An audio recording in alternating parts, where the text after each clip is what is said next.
And today I'm going to talk about the fifth dimension. And it is well written in my book of 101 Answers from the Universe, which you can get on Amazon. And we're going to speak about that today. Okay, and I'm going to read to you what the dimensions mean and how do you reach that fifth dimension. It was very clear when I wrote this book in the fall of 2019, and that was the first thing that came to me was the 5D or five dimensions. Okay, since 2012, and Greg Braden talks a lot about this as well, we have been all of us striving to get out of the third dimension.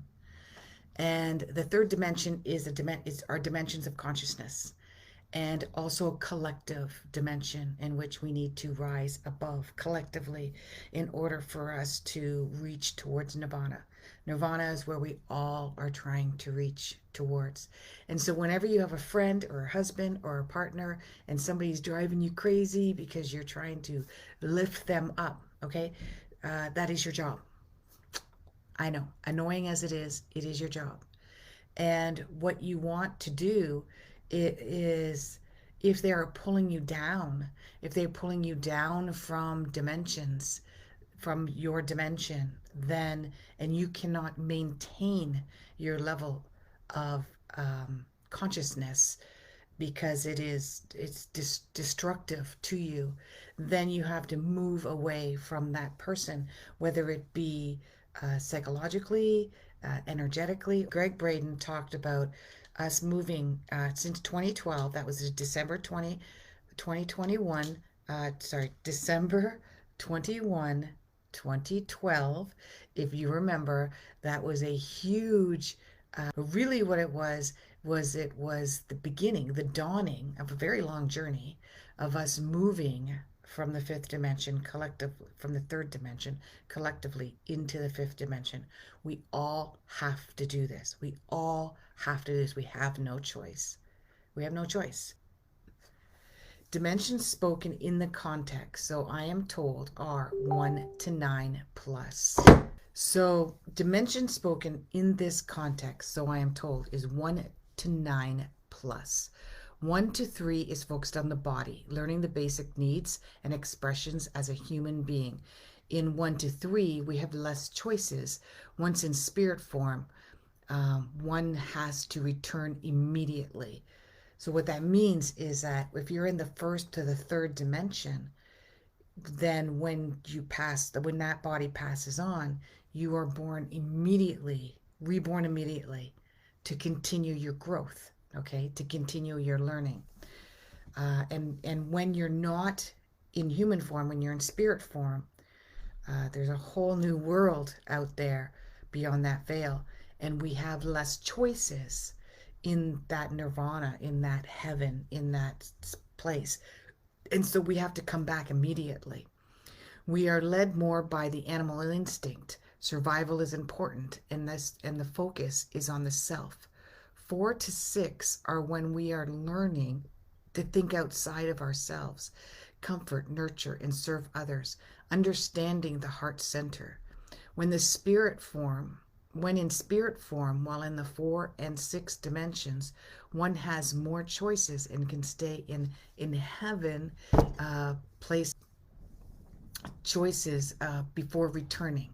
So 7 to 9 are the dimensions where one is in a more spiritual form. Understanding that when in human form, one must seek purification and evolve. In spirit form, you have many choices of many utopias. You can be a guide for a short time, possibly for those you've loved before you departed, and those and choose when you come back. So you have a choice when you come back. After the 9th dimension, there is an endless amount of dimensions. So we strive to be in the dimensions that are most peaceful, without limitations, so we can express our being in any way that we wish, without harm, psychologically, mentally, emotionally, or physically.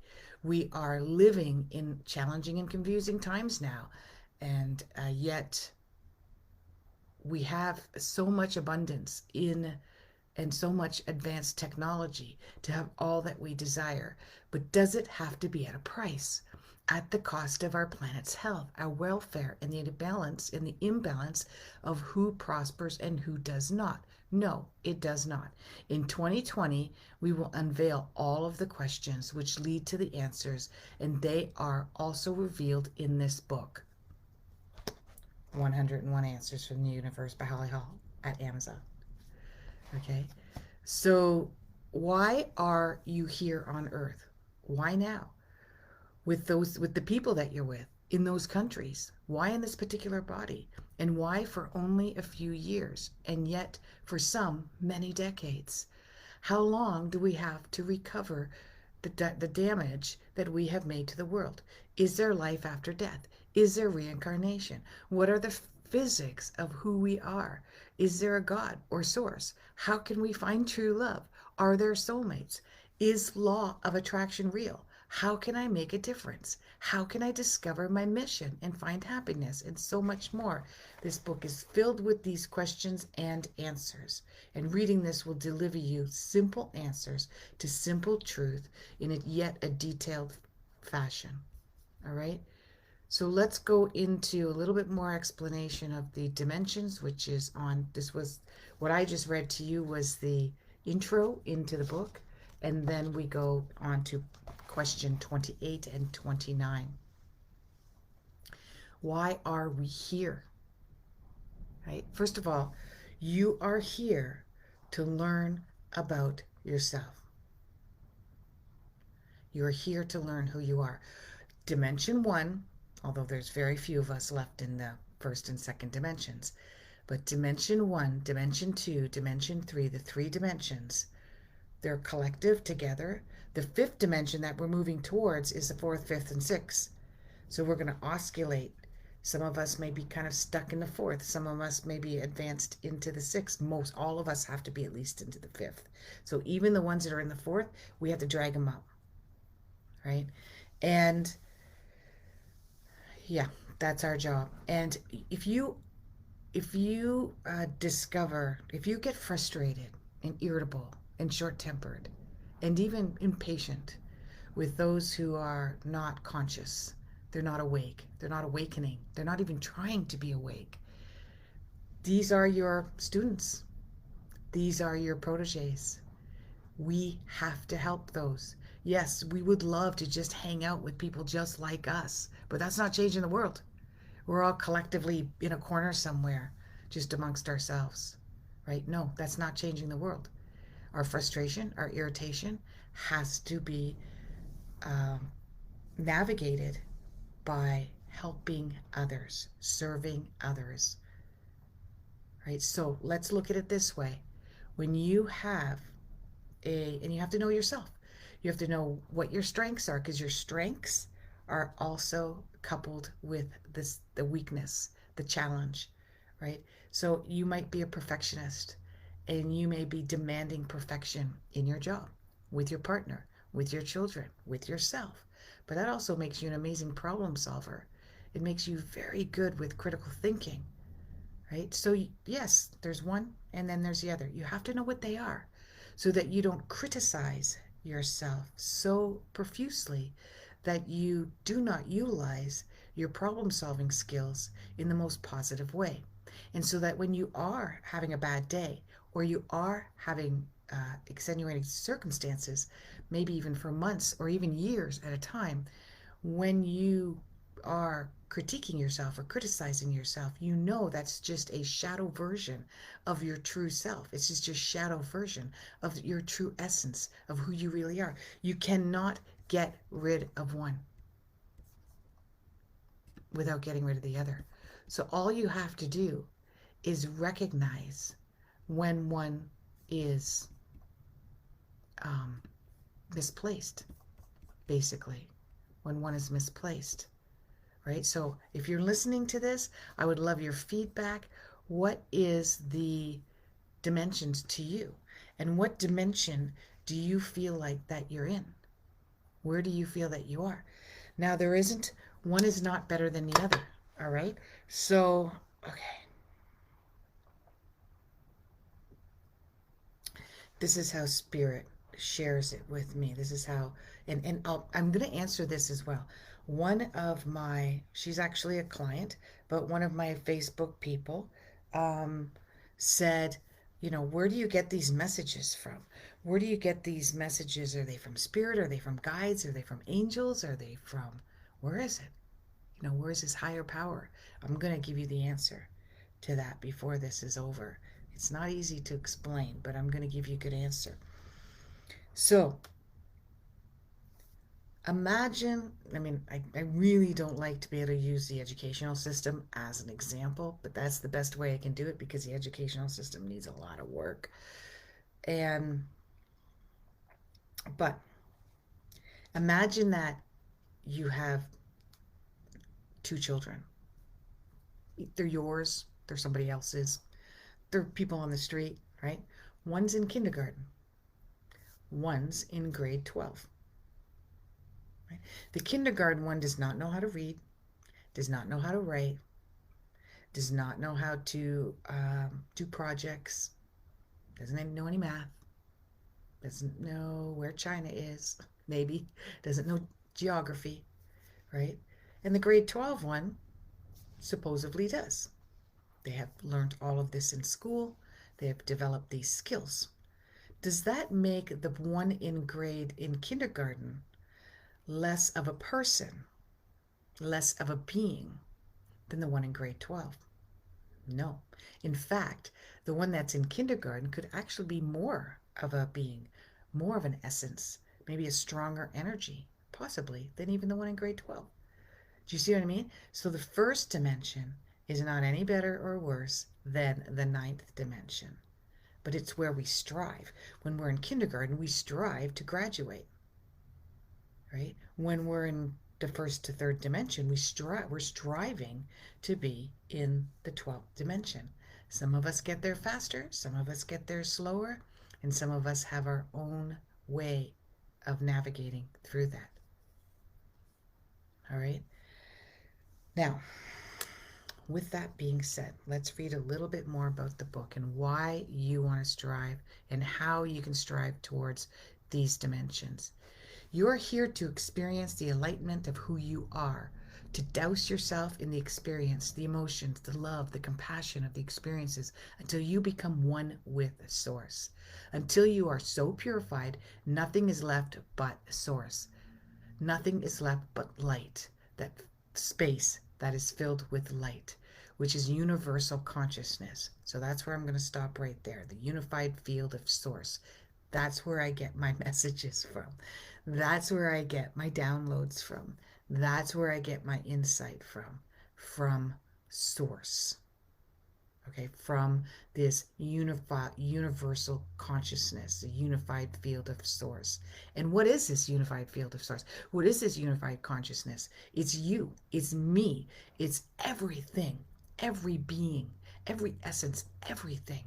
So, for instance, um, if you're writing a book, if you're creating art, if you're trying to solve a problem, if you're trying to discover how can I communicate such and such to so and so, if you are afraid, if you're scared, if you're frightened, if you're concerned, if you feel compassion, if you feel lost, it all goes to the field. It all gravitates towards the field, right? And it's all the individual magnetic fields. And that's not woo-woo. This is a fact. We have a magnetic field. Our heart has a magnetic field. Our brain has a magnetic field. The earth has a magnetic field. Everything has a magnetic field. The magnetic field for the earth is governed by the north and the south pole. Okay? There's actually mechanisms buried in the ground in several parts of the world that does monitor the level of the magnetic field. And it travels through this magnetic field. The moon has a magnetic field, which has a magnetic pull, which is why it affects the tides and why it stays right with Earth and doesn't wander off somewhere, right? It's pulled, it's connected by that magnetic field. Now, it Source also, or this universal consciousness, it's almost like an encyclopedia. It's like Google. It's like the internet. It's like the internet, right? It's the worldwide universal web of consciousness. You can contribute to it. Everything you do, everything you say, everything you think contributes to that universal consciousness. And you can pull from it like a library, just like you can on Google, on Wikipedia, right? Back in the day, encyclopedias. You can pull from that knowledge. And therefore, when people are in let's say you're writing a book and you delay, you're not really getting to know who you are and why you're delaying this and why you're being, and this is what I do with my clients. I tell them who they are, what their soul is. And they acknowledge that by going, how the hell do you know that, Holly? You know more about me than I know about myself. And you're so right. Because I see the soul, right? And so, for an example, you want to write a book. You delay, you procrastinate, you get caught up in some family drama, whatever it is, you don't finish the book. You get halfway through, maybe you're giving yourself a hard time because you're trying to be too perfect about it. And then 3 months later, you look at the New York bestseller and there's your book, but it's not written by you. Somebody else wrote it because the field is sending out this ripple effect. Please, somebody get this message out. And you didn't act on it. 10 other people acted on it. One person made it famous, right? That's why you'll see 20, 30, maybe even 400 or 4,000 books that are very, very similar with different titles. And only one or two make it big. And the other ones get in that, like mine. Mine's not a New York bestseller. No. I probably sold about 100. I don't care.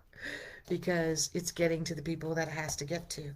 And maybe it's um, too early, too early of a message for people to read. People aren't ready for it yet. However, I was pulled to write it when I did, and I did. When we invent things, when people, perfect example, the vaccine for COVID, everyone was struggling all over the world, pulling from the field of consciousness, giving their knowledge, their discoveries to the field of consciousness without even knowing it. And it's a cyclical, rotating, give, take, give, take, give, take. And it's yours. It's your library. It's your encyclopedia. So how do you access this? You access through being creative. You access through searching for discoveries, searching for inventions, searching for self-discovery within yourself, right? You do this by searching. And as soon as you do that, the universe goes, you want to play? Yes, let's play with you. And it starts feeding you, opening up the books, the Akashic records, if you want to call it that. You can do this through using your body and your emotions to guide you to gravitate towards intuition. And if you go to hollyhall.teachable.com, you can learn about intuition. I've got a course there for $49, and it's 2.5 hour intense course with a lot of material and a ton of knowledge to learn how to utilize and strengthen your intuition. It takes practice, just like anything. It takes practice. Now, on one level, or many, as an earthling, you are here to find your superpower, your gift, and to develop your skills. As in the higher dimensions, you will be teachers, guides, gurus, and healers. The best ones are those who come from experience, the experience of suffering, and how you healed. When you graduate from that, you will know what your specialty is, and you decide that, not the collective. Many of you are already in the dimension and are not aware of that. Many of you have not incarnated to Earth in the past. This art incarnation is a school of sorts, some learning and some relearning. It's actually quite difficult for humans. So it seems rather easy, was question 29.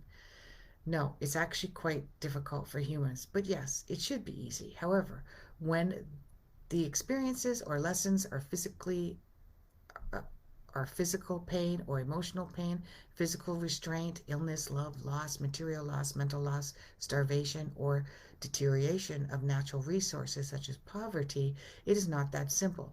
As when you are in human form, you desire to connect to form. You will learn that desire is not a desirable word in this book. And form is the material. You may believe you are not materialistic. However, if you have a comfort that you turn to when in discomfort, such as shopping, when in a state of boredom, or ice cream, when in pain, or even working out at the gym when angry, you are of the material world. There are expectations, such as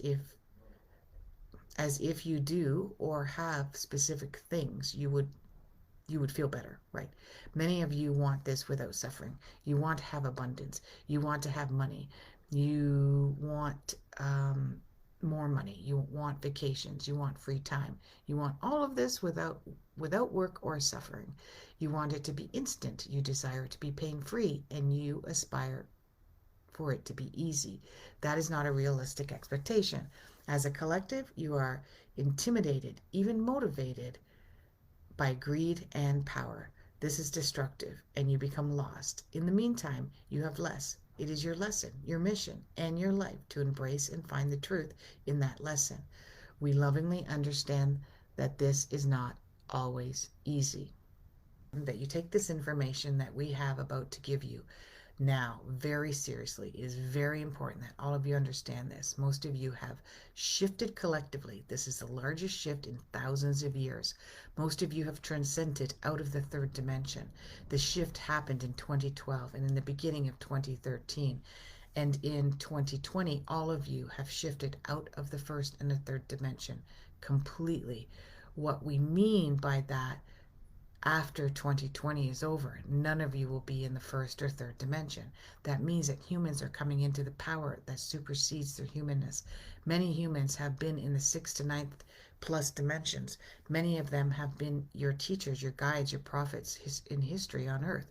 More of them are here now, and they're had more there, many of them are here now more than there's ever been on the entire existence of the human race.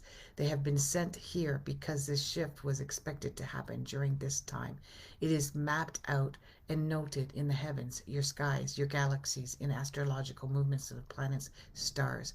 This is why you feel that a collection of questions and answers pertaining to why you are here and the meaning of your soul and the meaning of your life is necessary at this time.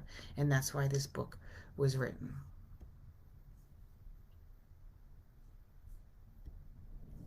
Okay, so it's kind of hard to believe that most of us or all of us have shifted. Hi, Dawn.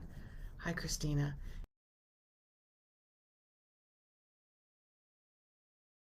Have shifted into the fifth dimension. Now, have you ever tried something, you studied something, you practiced something, and you elevated yourself or you became better at it, such as better at eating, better at sleeping, better at nutrition, became more calmer, more relaxed, more meditative, not as reactive, etc. Yes, we've all done that. Have you ever, and I dare that one person say they never have, because I would challenge you on that one, slipped back and felt you weren't sleeping well, you weren't eating as well as you should, you weren't meditating, you weren't as calm, you reacted like your old self would have reacted? Absolutely, it happens all the time. So that's very similar to that. You have shifted into the fifth dimension, but sometimes we can slip back. We slip back momentarily, but we recognize it, right? When we were in the third dimension, we didn't recognize it. We didn't think there was anything wrong with overreacting because that person deserved it. God damn it, they're a bunch of idiots, right? No. Now, when you do, you recognize yourself, you witness yourself, almost like a third party, and going, "Whoa, what's wrong with me? Why did I slip back into that?" That's okay. It's kind of a gentle reminder of why you are where you are. Right? Sometimes we slip back because we're on the wrong path. This is not the job for you. You shouldn't be looking for a house. This is not a good friendship. This is not a great partnership. Here we go. I'm going to end this now. hopefully you guys have an understanding of the fifth, how to get to the fifth dimension. How you get to the fifth dimension is to know who you are. How do you know who you are? Observation. How can you be in observation when we're always in distraction? By getting a reading by me. Honestly, go on my website, pay $39 or $37, can't remember what it is, and just get a 15-minute. Get a 15-minute around the essence of who you are. I will describe you, your past life, your childhood, your current, your parents, everything. I will mention everything about who you are without even knowing who you are in 15 minutes, and that'll get you going. Namaste.